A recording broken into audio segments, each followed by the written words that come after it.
E os depoimentos, como eu dizia para vocês no início do jornal, eles têm convergência em vários pontos. Isso é muito importante porque dá peso para esses depoimentos de Freire Gomes e o de Batista Júnior. E eles relatam também, gente, reuniões. Isso é outro elemento importante, porque é outro elemento de prova. A polícia vai lá, fala que teve a reunião, a polícia vê o registro no palácio, confirma a existência da reunião, vai lá, houve outra pessoa que esteve na reunião. Então, tudo isso dá peso ao que está sendo narrado. E o que está sendo narrado é toda a articulação que estava acontecendo nos bastidores, ali, logo na esteira do fim da eleição, em novembro, para se implementar um golpe de Estado no Brasil, por meio de um decreto fajuto, aquilo tudo que vocês estão acompanhando com a gente, que daria um teor de legalidade, a exemplo do que se acontece hoje em diferentes países pelo mundo. Vamos dar uma olhada aqui no material que a nossa Jéssica Valença preparou para a gente, porque isso daqui são as reuniões todas que aconteceram com esse teor, com esse objetivo, pelo menos narrado pelos personagens, de se apresentar minuta, se falar sobre minuta, se discutir a situação, a reversão do processo democrático. Isso é o que a gente sabe, tá? Isso que apareceram nesses depoimentos de quem falou, mas deve ter muito mais do que isso que a gente não está sabendo, tá? Vou começar aqui com vocês nessa reunião do dia 5, até falei com a Dani há pouco, dia 7, errei. Dia 5, que ela lembrava, dia 7 de julho de 2022, que é aquela reunião com todos os ministros, na qual o Bolsonaro fala que tinha que se tentar fazer alguma coisa, que não podia o que o TSE estava fazendo, era um absurdo e precisamos nos unir, e precisamos dar uma resposta. O teor já do golpe estava presente naquele momento, com o endosso de vários ministros. Importante lembrar, entre os quais Paulo Sérgio Nogueira e Anderson Torres, tá?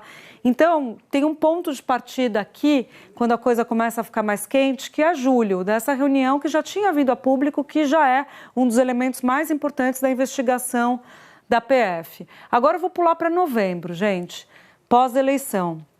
O ministro da Defesa, que é o Paulo Sérgio, o advogado-geral da União, Bruno Bianco, e os comandantes da Força se reuniram com Bolsonaro para dizer que não tinha tido fraude nas eleições, que todos os testes realizados não constataram qualquer irregularidade e que era preciso reconhecer o resultado, tá, das eleições com o objetivo de acalmar o país. Tá? Isso é o que está nos depoimentos. Na ocasião, o próprio Bolsonaro perguntou ao Bianco, da AGU, advogado-geral da União, se haveria algum ato que se poderia fazer contra o resultado, e Bruno Bianco teria dito que não haveria alternativa jurídica para questionar, contestar o resultado das eleições. Isso no dia 1, numa terça-feira.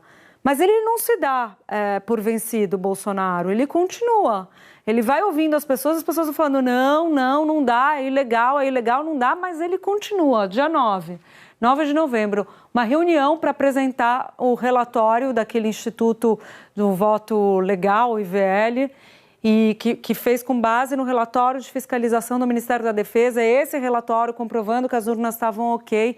Enfim, foi feita essa reunião com os comandantes das forças, em que se discutiu a forma de encaminhamento desse IVL. Quer dizer, já tinham dito para ele, está tudo certo, ele não se conforma, chama o IVL, que foi pago por dinheiro público pelo Valdemar, e chama os comandantes de novo para falar, olha o IVL aí, está dizendo que não estava legal.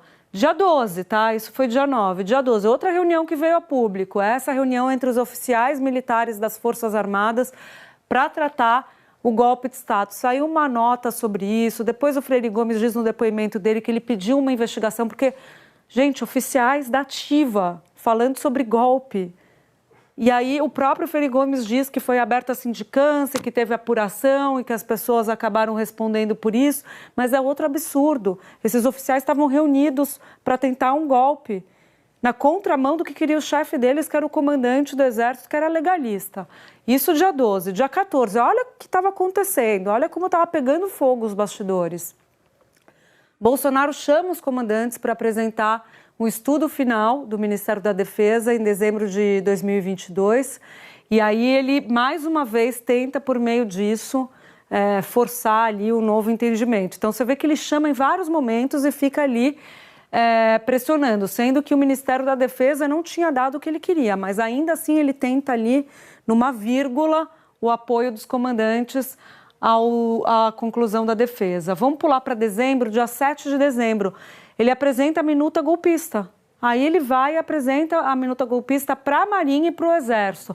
Essa reunião, gente, se pensava que estaria também o Batista Júnior, mas não estava. Foi uma reunião no Alvorada com o Freire Gomes e com o Garnier da Marinha. O Batista estava fazendo uma outra coisa que ele conta no depoimento dele aqui em São Paulo, mas esses dois foram lá e já é o contato do presidente da República com o documento que previa a ilegalidade, a ruptura democrática. O presidente pega isso com as próprias mãos e apresenta para os comandantes das forças. Está aqui, ó, o documento que por meio dele a gente consegue dar o golpe de Estado, tá? Então isso é apresentado nesse dia 7. No dia 9, Bolsonaro recebe Teófilo. Isso é muito importante, porque assim, ele apresenta esse documento 2 dias antes para o comandante do Exército.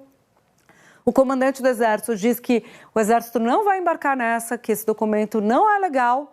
E aí ele não se dá por vencido mais uma vez e chama 2 dias depois o general Teófilo para uma conversa sem o Freire Gomes acompanhar. Ele se sentiu mal com isso, ele fala no depoimento, e depois o Teófilo vai relatar para Freire Gomes o que aconteceu nessa reunião. O Freire Gomes diz que não lembra, o relato evidentemente que lembra, está protegendo o Teófilo, mas não há dúvidas que Bolsonaro estava tirando a temperatura ali com o Teófilo, se ele faria uma adesão ao golpe e poderia eventualmente até tirar Freire Gomes e colocar o golpista.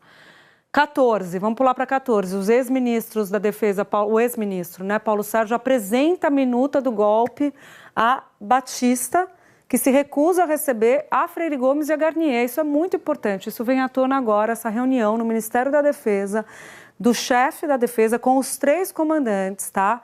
E os 2 dele dizem, a gente nem vai ver isso, porque isso é ilegal. No dia 16, Heleno está em São Paulo para a formatura do neto e é convocado para uma reunião com o Bolsonaro que acontecer no dia 17. Ele encontra o Batista Júnior nesse local e o Batista Júnior fala para ele, olha, avisa o presidente que da aeronáutica ele não vai ter nada, a gente não vai endossar nenhuma tentativa de golpe, tá? E aí no dia seguinte tem essa reunião, uma reunião emergência, uma outra no Palácio da Alvorada. E por fim, o dia 24, vamos chegar aqui no dia 24, que é uma outra reunião que acontece e na véspera do Natal, quando o Bolsonaro recebe Teófilo, Freire Gomes, Negrais, todos eles no Alvorada, os generais, e mais uma tentativa ali, aquilo já estava quase no final, nos estertores mesmo, mas é uma última reunião que tem no Alvorada, ainda com essa conotação de insatisfação e talvez uma tentativa derradeira não fica muito clara sobre a ruptura.